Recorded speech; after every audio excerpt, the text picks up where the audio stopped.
At this point, I would like to have our long-time presenting sponsor come up to say a few remarks. Before John comes up, Mike, we really appreciate your involvement on the board and all the things that you do for us, so glad to have you. But to say a few words on behalf of our presenting sponsor, John Chesky is going to come up. He's the Commercial Banking Relationship Manager, Vice President of Fifth Third Bank, and he's going to bring a few remarks. John.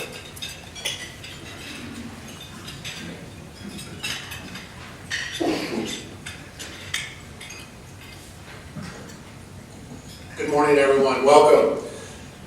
For more than a decade, Fifth Third Bank has been the presenting sponsor of the Good Morning Bluegrass series, a place where important conversations take place. We're fortunate to have institutions of higher education here in Central Kentucky, outstanding institutions of higher education, that is. Our local colleges and universities help cultivate and produce successful individuals, businesses, and communities. Fifth Third Bank has partnered with Transylvania University in various capacities through the years because we understand the incredible impact that Transylvania University makes. Fifth Third is committed to investing in education, including supporting scholarships for need-based students at Transylvania University. Fifth Third is also helping students become more college-ready. We sponsor financial literacy programs for elementary, middle school, and high school students in Kentucky. The bank sponsors Dave Ramsey's Foundations and Personal Finance curriculum that is taught in nearly 100 high schools throughout the Commonwealth. Fifth Third's Young Bankers Club, a program taught by Fifth Third employees to fifth graders, begins next week at Arlington Elementary School, down the street from Transylvania University's campus. We must all do our part to promote and support education. Fifth Third Bank will continue to be part of that journey. Thank you, and I'm going to hand it over to Mr. Jim Frazier.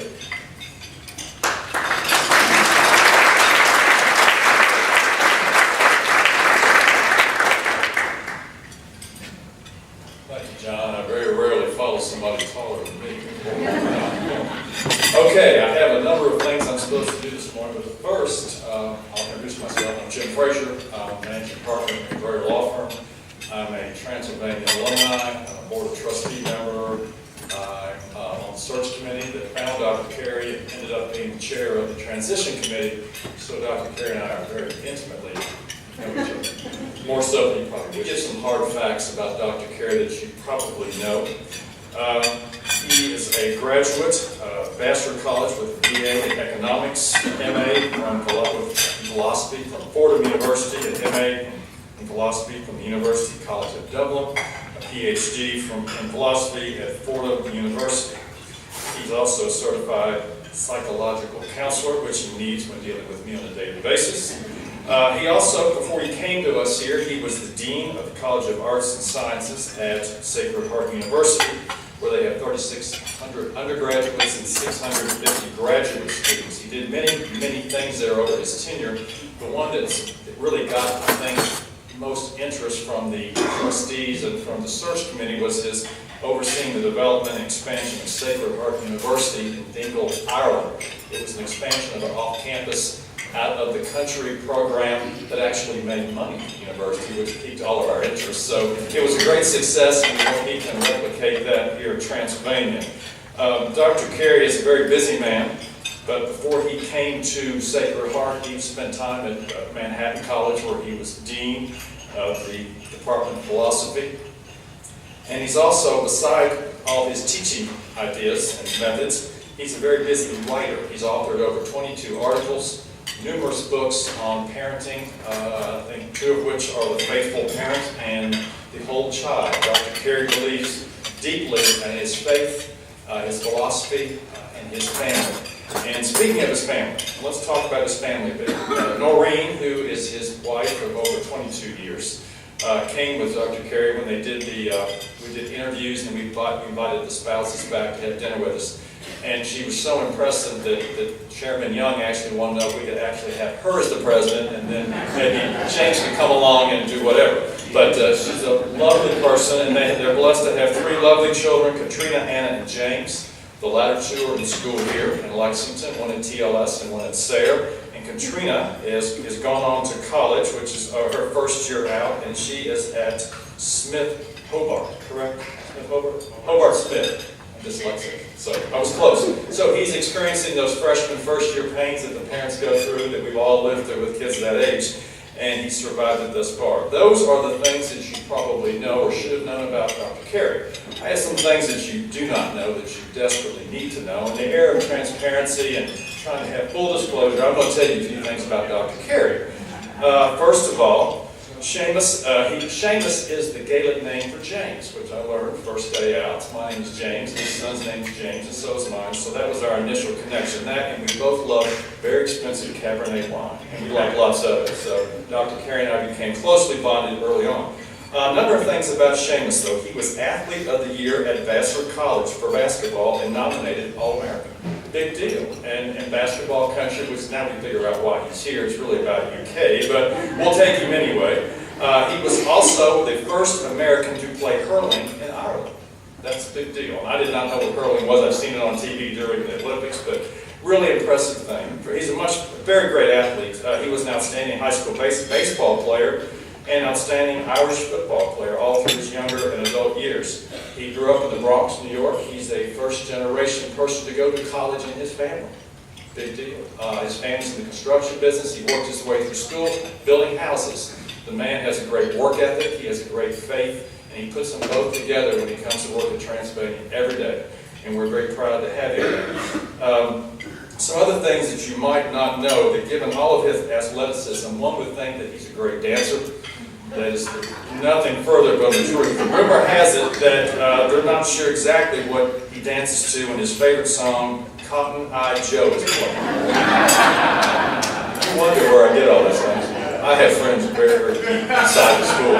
Yes, I do. Anyway, we're very delighted to have him, and he's a great man. He's a hard worker. He has good ethics. I know ethics and me at the podium at the same time seem kind of an oxymoron, being an attorney. But I will tell you, we're thrilled he's here. Everybody he's met internally. We started with the campus community, the staff, the faculty, the students, reached out to the alumni, the community leaders, and then expanded our way throughout the state. And now he's traveling outside of the state, carrying the message of Transylvania.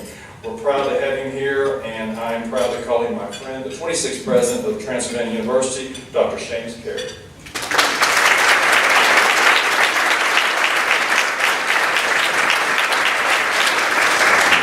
As Dr. Carey's coming up, our facilitator today is someone we all know very well, Tom Martin. He's with the Herald Leader and WEKU business columnist, undermain publisher, and a member of the Transylvania University communications staff. Take it away, Tom and Dr. Carey.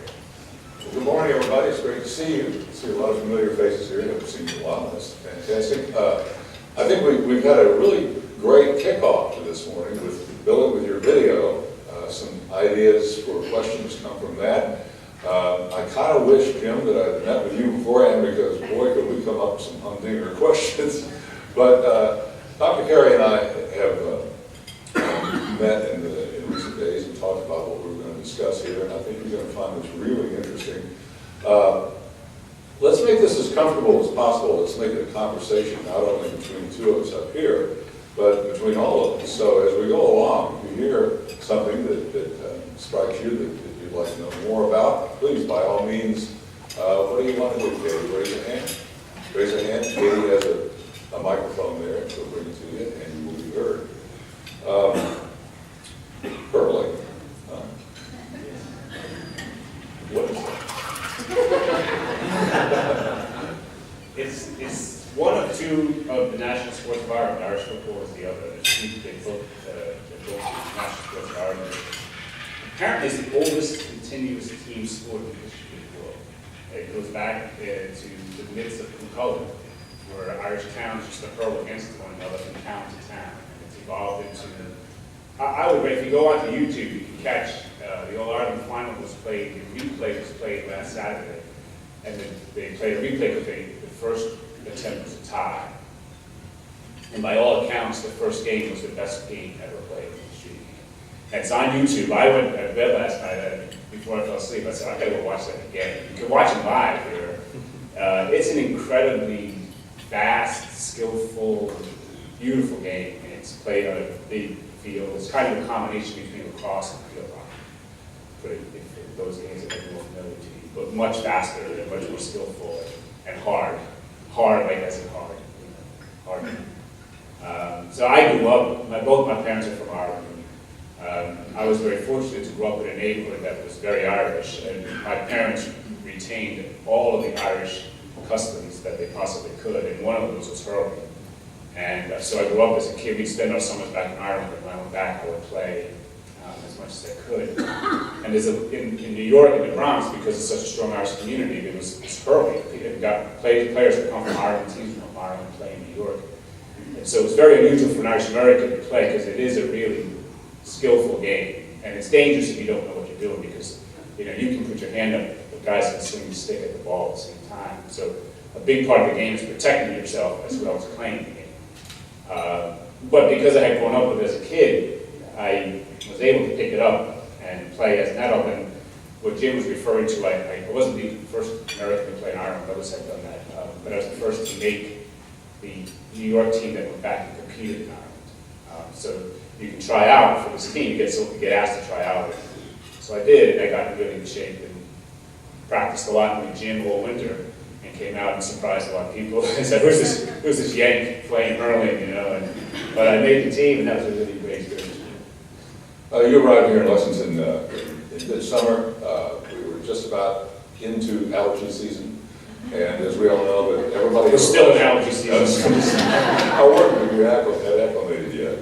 Local honey, But I think everybody who's been here in Lexington for a long time, or anywhere for a long time, who is meeting someone who has arrived there from one of our major metropolitan areas, in your case, New York or LA or Chicago, wonders, what is it like to make the transition to a city, a market the size of and like Lexington? Well, for me, it's been fine. I mean, I thought a lot about this before I decided to come, and when you break down your day on a day-to-day, hour-to-hour basis, you realize that it isn't going to be that different. But you want to make sure that what's going to be outside of your work day is going to be,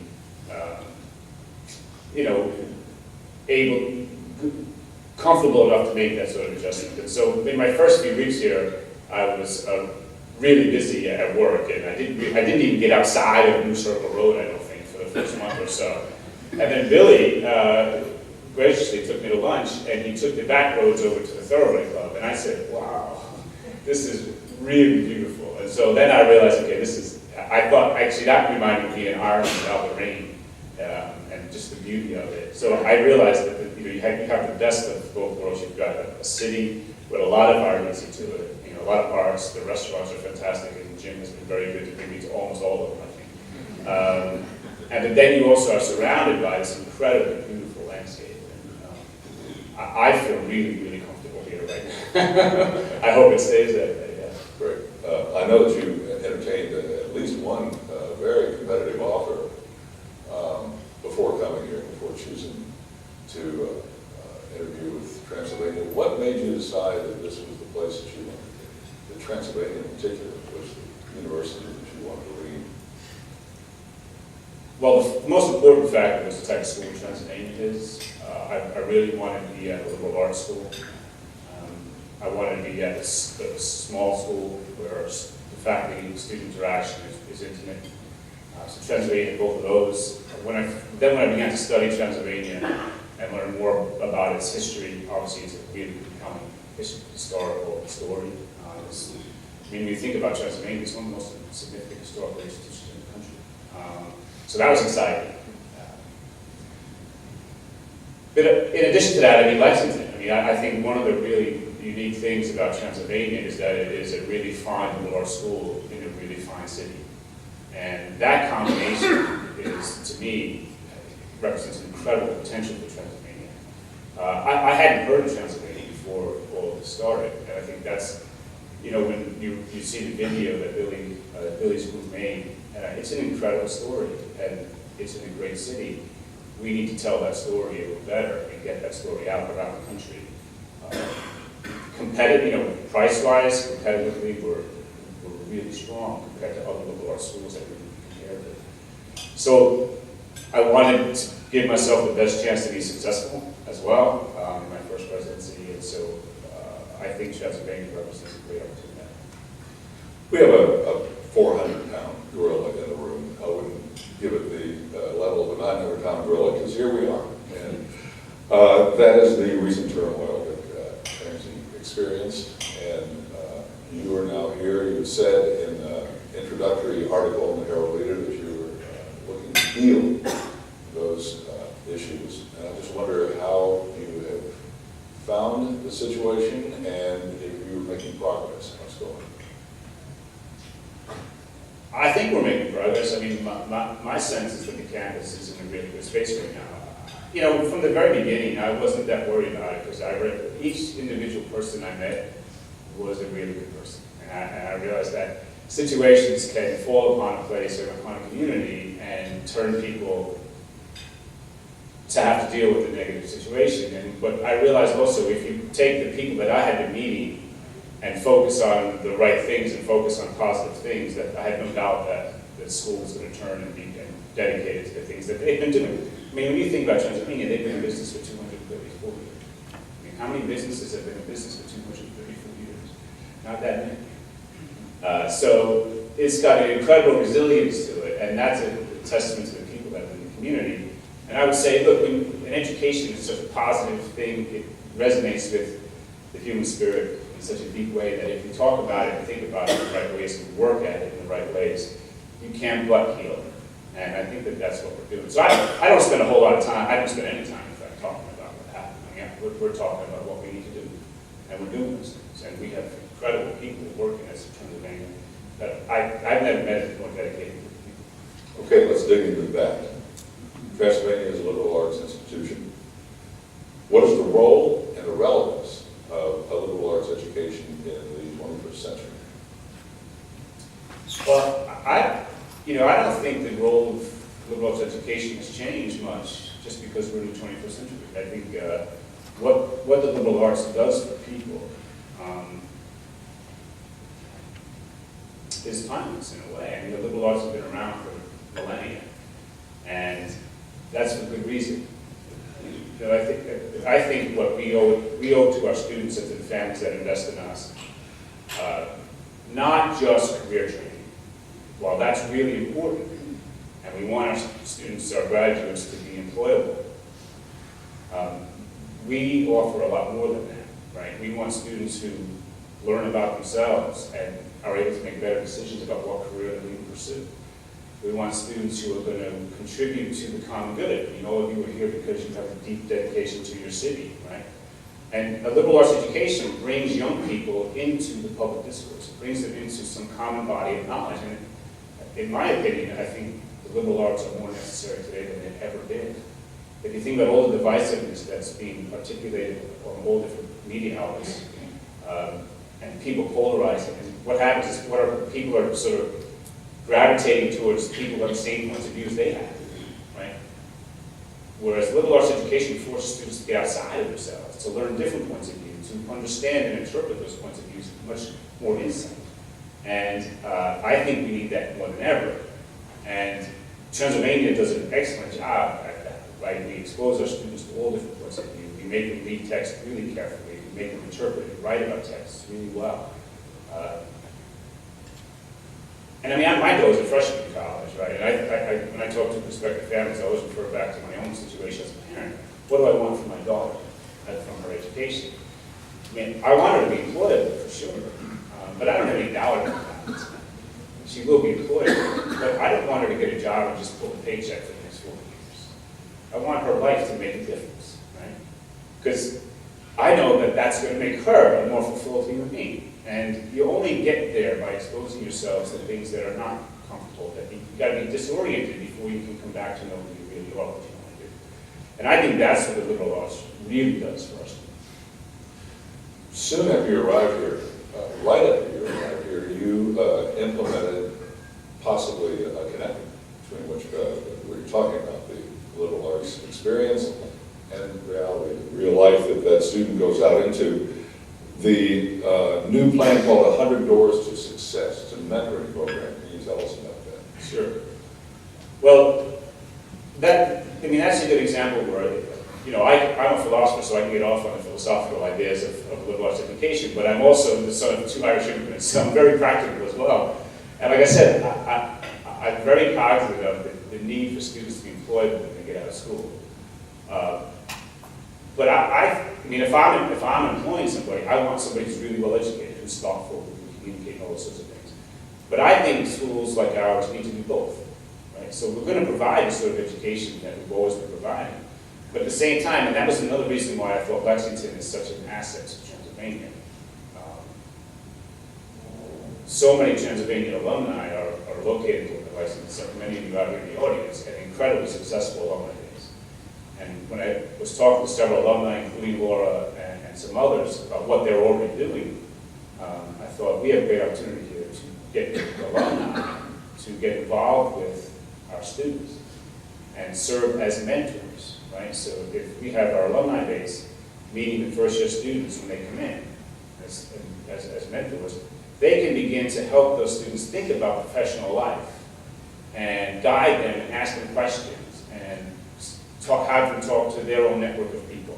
So that by the time they graduate, entering into the workforce isn't going to be that mysterious, right? They will have people who are already out there doing things, and by the time they get to be seniors, they'll most likely have met somebody in an area that they're interested in. We're not that worried about whether or not they're assigned to a mentor who's directly in the area, which is a freshman. They may not know what they're doing. They may not know what they want to do as freshmen. But by the time they get out, they'll have met somebody, hopefully, in an area of their interest. And what that does is it frees those students up to pursue something they're really passionate about. Right? So if a student wants to study history or English or philosophy or whatever, I really believe they should do that. Right? Because if you're passionate about what you're studying, you're going to do better at it. You're going to work harder at it. Right? You're going to become a better writer. You're going to become a better reader. You're going to do all the things that you want out of education. But responsibly, Transylvania, I think, owes it to the students to also be concerned about their career preparation. And so the mentorship program is going to allow them to do both of those things. Now, yeah, well, I sent out one letter to the alumni, and Dina is here in the audience, and she's running the program for us and doing an outstanding job. We sent out one letter, I think we're up to 200 or so. I mean, I called it 100 doors thinking, I'll send out this letter, we'll probably get 50 people or so to sign up, and over time we'll get to 100. We already have about 200 people signed up to be mentors, which is a testament to the community of Transylvania. I mean, the commitment and dedication of the alumni is just, I've never experienced anything like it. And I go around, I've been around the state and other places, there's nothing like it. And that tells me that really good things have been going on in Transylvania for a really long time. Somebody in this room hears this and wants to step up, what should they do? To be a mentor, contact Dina.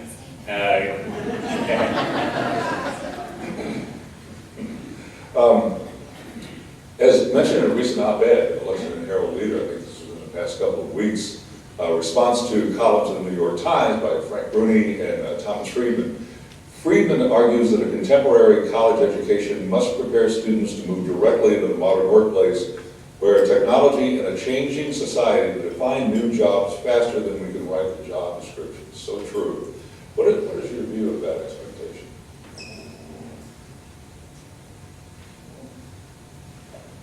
He's right about technology. He's right about changing job descriptions. But my take on that is, okay, so you have all this data out there, right? Technology gives us access to incredible amounts of data over time.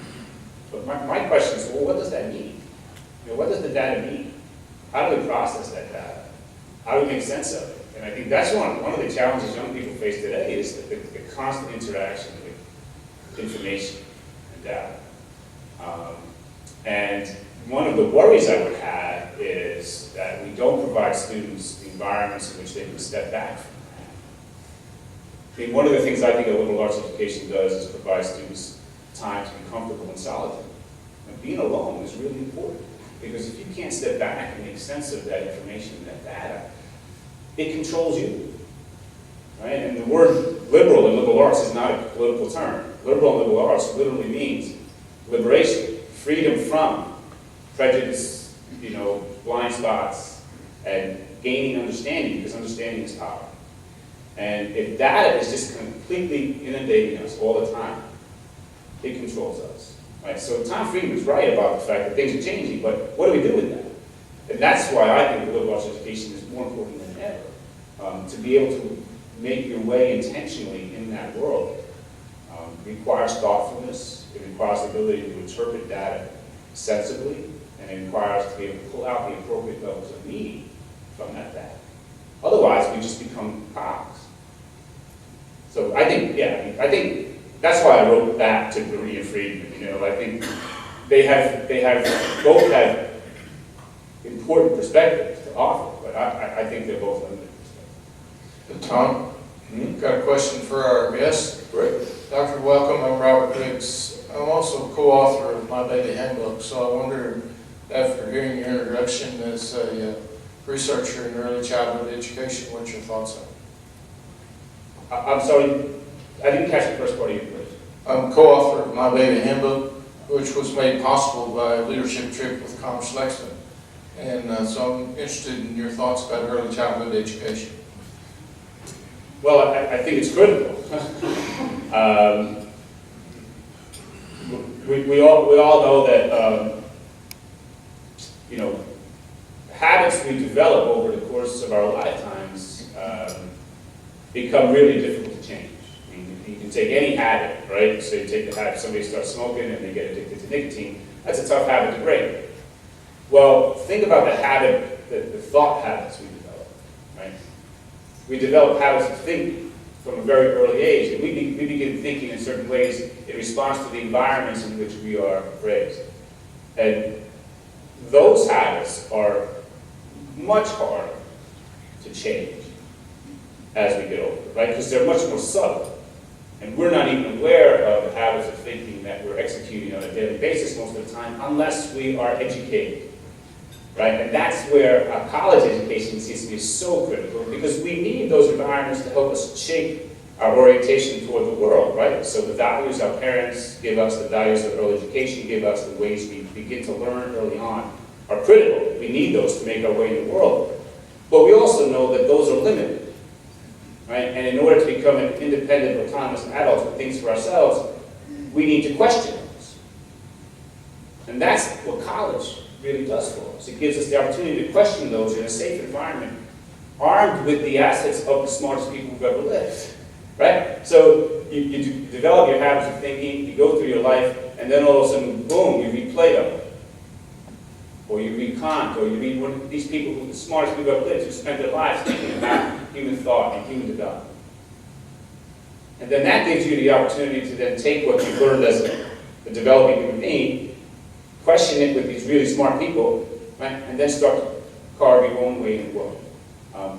But the early habits we develop are critical because you want them to be sound, you want them to be moving in the right direction. And so when we question in college, it's not that we throw that stuff out, right? We reinterpret them and we reassign them, making them our own, take them on as our own.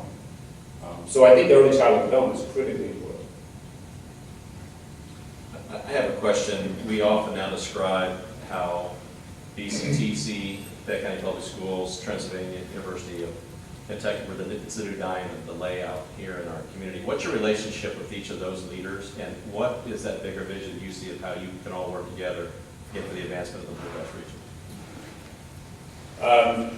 Well, I've only met Augustus once, Eli and I have missed about 3 different times on different our schedules are just what they are. But you know, I think the nice part about it is you have 3 different institutions that are actually really different, serving different needs and maybe different populations to some degree. And I think it presents incredible opportunities for a lot of complementary work. Just how that will play itself out, I'm not 100% sure yet. But certainly in the preliminary conversation I have with Justin, I think we can do a lot of that stuff. But we haven't gotten really far with that just yet. One employer here in Lexington that I spoke with recently was asked at a forum that he had attended, what was the most important quality that he found lacking in entry-level employees? And his response was communication. How does a liberal arts experience prepare one to become an effective, good communicator? You know, the obvious answer to that, which you probably hear most of the time, is that, liberal arts education will teach students to write better or to speak better. And we have classes designed for writing, we have classes designed for oral presentations and so forth. But I like to think about that a little differently. Those are really important. But communication is a two-way interaction, at least. And I think one of the parts of that that's often overlooked is listening. And it's really hard to be a very good communicator if you're not a good listener. And I find in my daily work that listening is the most important thing I do. A lot of times people just need to be heard, right? And if you're willing to give them the time to really listen to them, and I don't mean just sit there and give them the time, I mean really listen to them, so that your next interaction with them is a thoughtful question that carries the conversation forward to a place that that person may not have brought it by him or herself. Right? You can get a lot done in those sorts of conversations.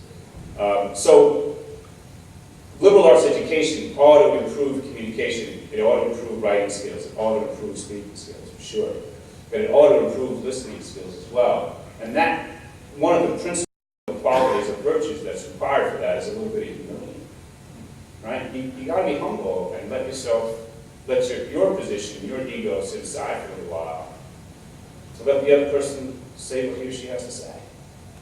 And to be comfortable enough in your own skin to say, I don't, a lot of times you'll be in conversations and you realize the other person is only waiting for their chance to talk, right? We've all been in that situation.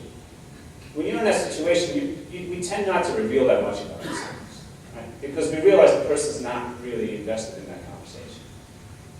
But if you're really listening to somebody and you're willing to suspend your own position for a little while, people will inclined to share a lot more with you.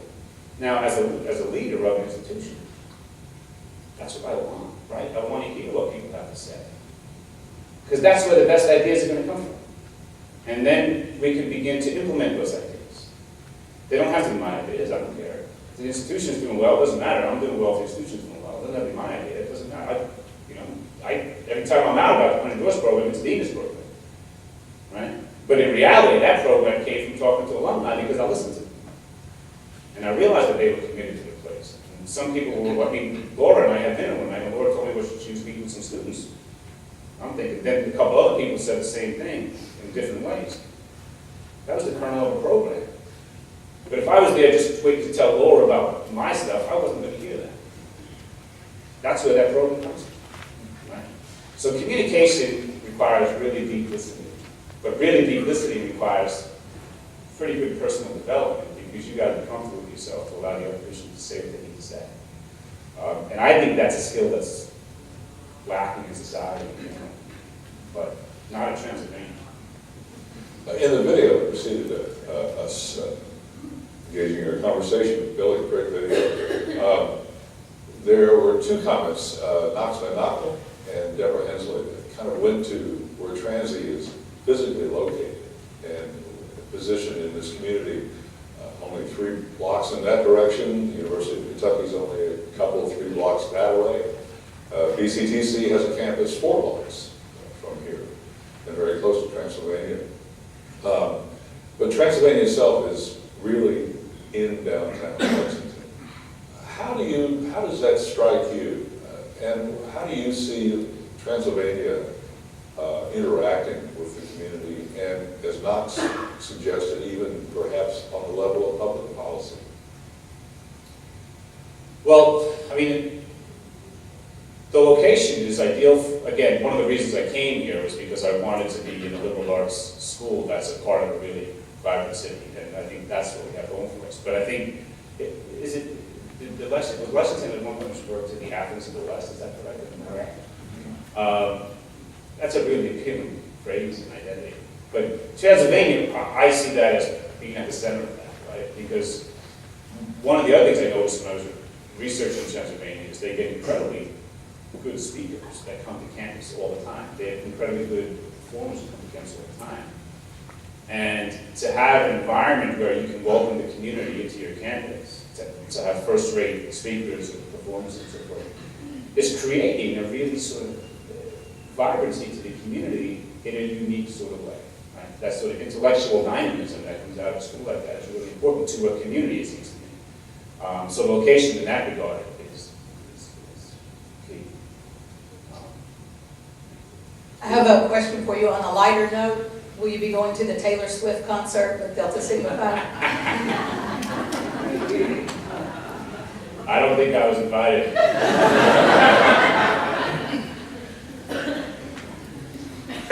Yes, okay. What should Mr. or Ms. employer, why should they take notice of a prospective employee because he or she has a liberal arts degree? Why does that matter?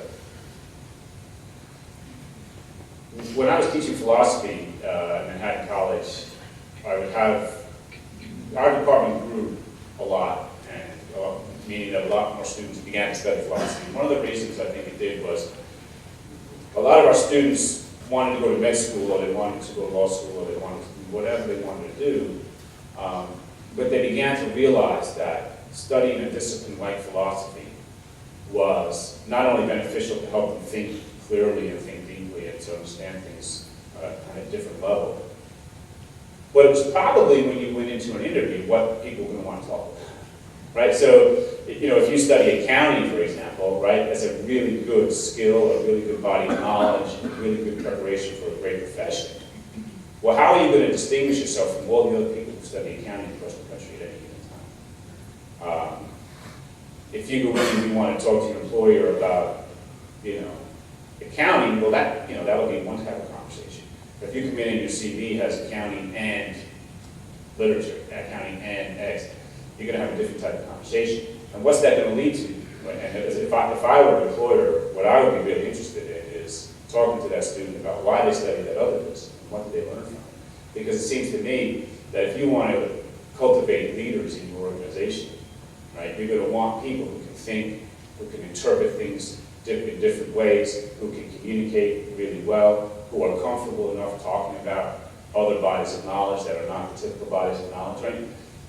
Again, if I were an employer hiring somebody, I wouldn't want somebody who's coming in with a particular skill or body of knowledge, and then all the other things they want to talk about is Monday Night Football. Right? That's fine, you can do that, there's nothing wrong with that, but you'd want that and something else that shows that this person's thoughtful, and that can take on new bodies of knowledge, that's probably going to be able to interact with employers later on in their career effectively. We have a Good morning.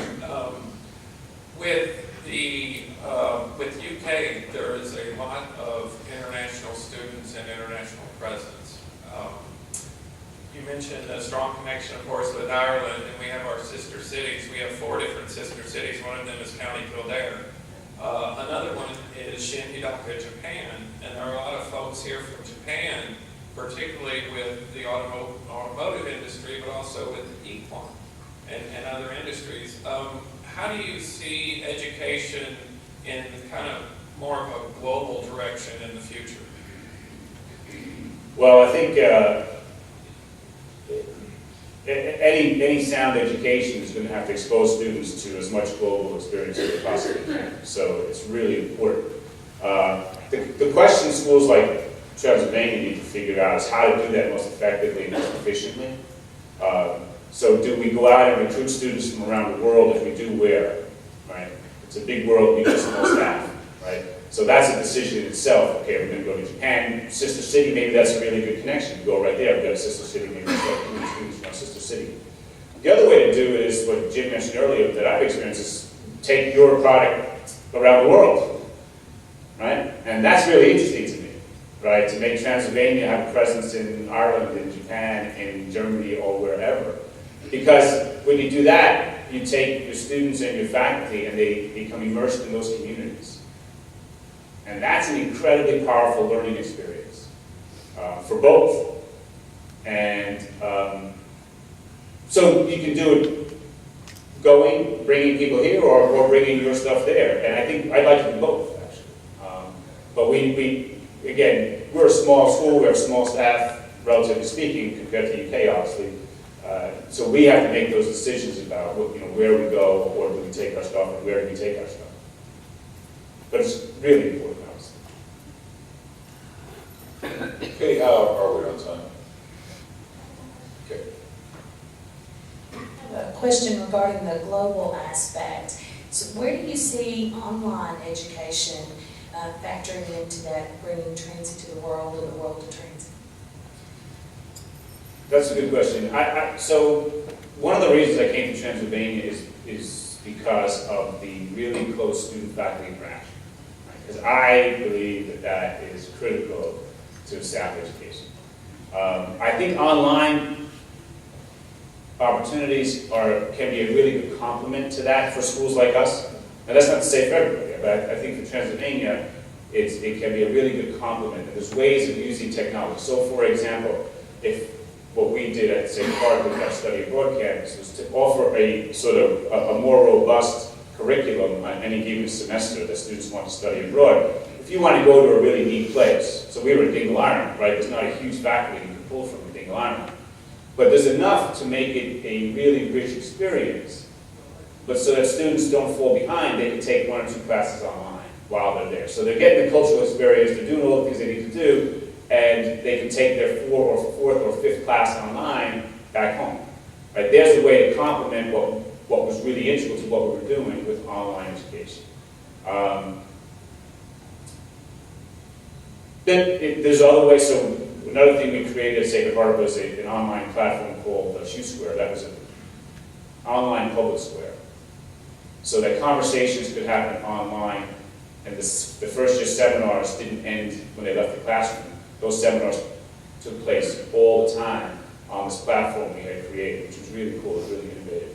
We're doing something similar with the mentor program. So we have a software program, so the mentors are not going to be limited to meeting their mentor. Right? They'll have access to lots of different conversations and lots of different mentoring activities through online platforms. So there's all sorts of ways online tools can complement what's the core mission of Transylvania, but I don't see online supplanting what we do. Transylvania is a small school where the faculty and the students are really tight, and I think that's why the alumni are so dedicated to Transylvania. I mean, when you talk to alumni, it's the teachers they remember. I don't know if that happens online. You know, if I take an online course, and I don't know if 20 years later I'm writing to the teacher of that course and say, asking for advice, or maybe, but I don't know. At Transylvania, I know that happens. As Transylvania's new president, you inherited a vision for the university that was expressed only a year or so ago in the strategic plan entitled Transylvania 2020. What's your impression of the plan, and do you anticipate making any changes?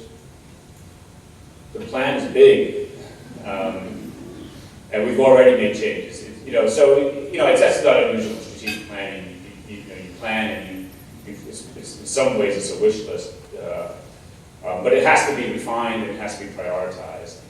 And we've done that already. I mean, through the first few weeks of cabinet meetings, I asked them to go back and look at the strategic plan through the lens of enrollment. Right? Transylvania is small. We want to grow a little bit. We probably need to grow a little bit in terms of student body. So the priority for this year and next year amongst the vice presidents of the university is how do we take what's in the strategic plan, and this is what we did. We looked at it and said, okay, a lot of good stuff in here. Now look at that through the lens of enrollment, and then come back to me with your top 5 priorities. And so we've done that. We've prioritized 5 initiatives for us internally to work on out of the strategic plan. So that's a prioritization process we've gone through. But the other thing, obviously, that and it was referred to in the video, is we're building new dormitories. Many of you may have seen something about this. And that's not in the 5 priorities that we're working on internally, but obviously that's a huge undertaking for the university, is to build 3 new dormitories, hopefully in 2 years. And if there are any donors out there, you have the name of the building after you.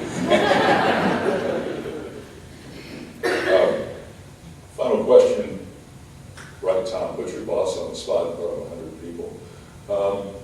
I know that you and your son love basketball. Yeah. Can we assume that this means that you will become Cats fans?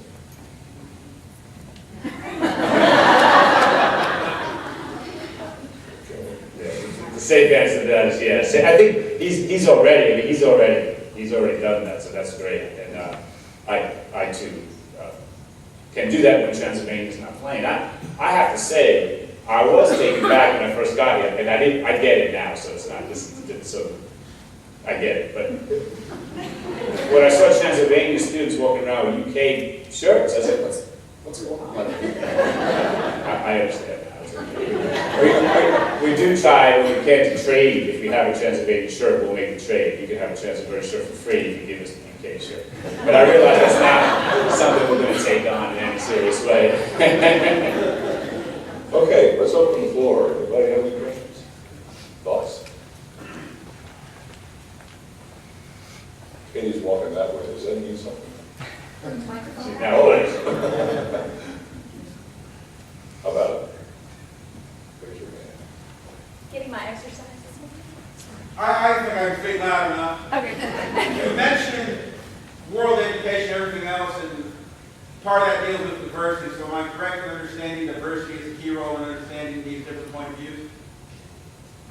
You I have- can follow on to that. Yeah. Okay. Yeah. So what do you see as Transylvania's role throughout downtown Lexington, increased diversity, because I know there's urban renewal, gentrification, sometimes you see that go on, a lot of issues around diversity throughout Lexington. So what do you see as Transylvania's role in that? Well, I mean, we want to partner with any groups that are in the city and work with groups in any way that we can. I just had a conversation at the gym last night as my son's basketball practice, and I met with another alum who does a lot of work with his foundation and with some inner city groups. And we've already started talking, okay, how can we get the people that you're working with onto campus and vice versa? And so we're meeting this week to talk about that. So it seems to me, again, our location is so key. We can do all sorts of things with the people who are right here in Lexington, and we're eager to do that.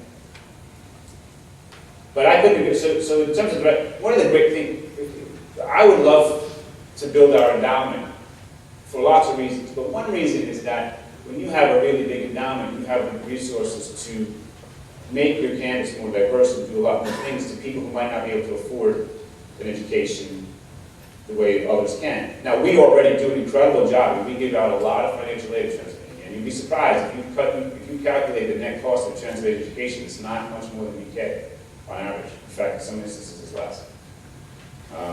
And that's because of the generosity of these people here and people like them, right? They give incredible amounts of money to financial aid, so that the net tuition cost of Transylvania is about $22,000. That's a bargain. That is a bargain. That's less than most all prep schools up near me. And you're getting first-class college education. So we are, and one of the reasons is we're really committed to that. We want a diverse student body that can afford the education. And one of the things we did this already, the budget was prepared at a higher tuition rate than I wanted. And I said, no, we're not doing that. We're not raising tuition higher than we absolutely need to, because we need to keep tuition down.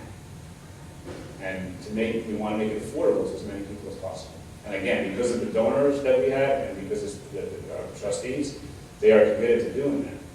But we need to get more help with that as well, because as you know, it's getting more expensive. I think a much higher percentage of proportion of Transylvania students receive financial aid and assistance in one form or another than many people might recognize. I think it's 96%. Yeah. Almost 100% of students get financial aid. That's one of the surprising things to me about being here, is that the perception of Transylvania. I think there's a perception of Transylvania that it has endless resources. And that's not true of any school or law school, never mind, one that's here, but the one in Transylvania. I mean, my alma mater, Boston College, has almost $1 billion now. They're cutting faculty because they see out towards the future, right? And they're saying, and their commitment is to diversity. So if you get into Boston College, you go. It doesn't matter what you can afford. And that's because they're so committed to diversity. And they recognize that it's the face-to-face interaction that breaks down barriers faster than anything, right? And they say that, right? Now, we don't have $1 billion, but we're doing what we can with what we have. But that's a struggle. I mean, and speaking to the introductory piece of it, right? The perception of Transylvania as having endless resources is not a good one, because we need to partner with you, and we, as the video said, we need your support as much as we will support the community. But that has to be back and forth, right? If we're going to flourish and thrive, right, the community needs to support us, and we will certainly support the Dr. Carey, thank you so much for spending time with us. Thank you.